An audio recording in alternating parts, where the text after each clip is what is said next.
नमस्कार विद्यार्थी मित्रांनो, पुन्हा एकदा आपण भेटतोय बालदिनानिमित्त एक स्पेशल भाषण घेऊन.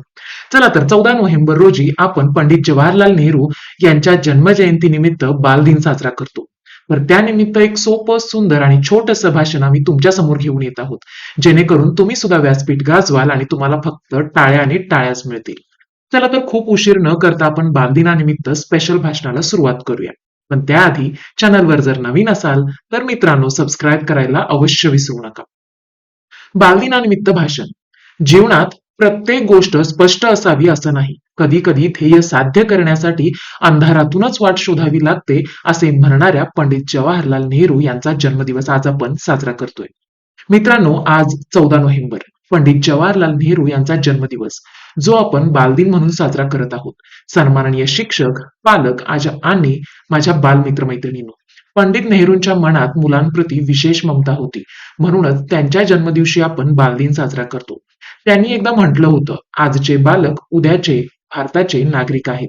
पंडित जवाहरलाल नेहरूंचा जन्म 14 नोव्हेंबर 1889 रोजी अलाहाबाद येथे श्री मोतीलाल नेहरू आणि श्रीमती स्वरूप राणी यांच्या घरी झाला.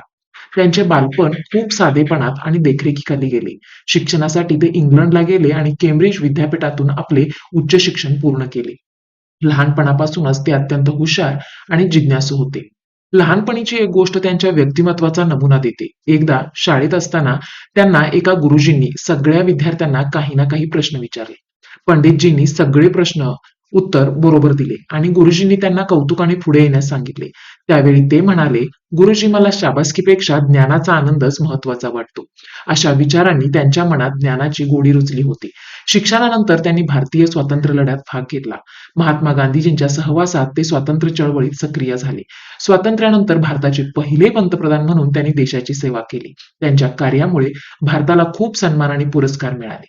त्यांनी विज्ञान, शिक्षण आणि अर्थव्यवस्था यामध्ये उल्लेखनीय कामगिरी केली. पंडित नेहरू यांचे मुलांप्रती प्रेम अतूट होते. ते नेहमी म्हणायचे, मुलं म्हणजे देशाचा आधारस्तंभ आहेत.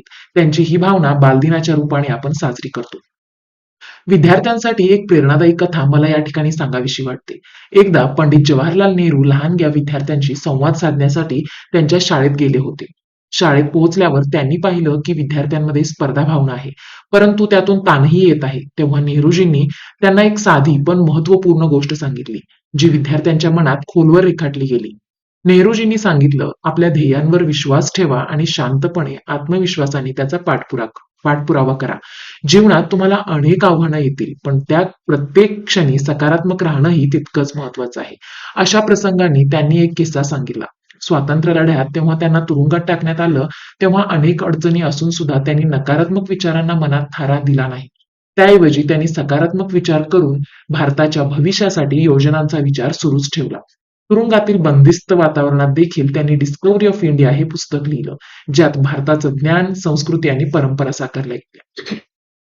नेहरूजींच्या या सकारात्मक दृष्टिकोनातून विद्यार्थ्यांना शिकावं की जीवनात कितीही अडचणी आल्या तरी आपल्याला कमी करू शकत नाहीत. त्यांची ही कथा विद्यार्थ्यांना शिकवते की संधी मिळाली तर आपलं ध्येय गाठण्यासाठी कायम आत्मविश्वास, सकारात्मकता आणि मेहनत लागते. त्यांचं सांगणं असं होतं की शांत राहा, सकारात्मक विचार करा आणि आपल्या ध्येयाकडे एक पाऊल पुढे चालत राहा. नेहरूजींच्या या विचारसरणीतून विद्यार्थ्यांनी शिकावं की कठीण काळातही आपल्याला हसतमुखाने आणि संयमाने पुढे जाता आलं पाहिजे.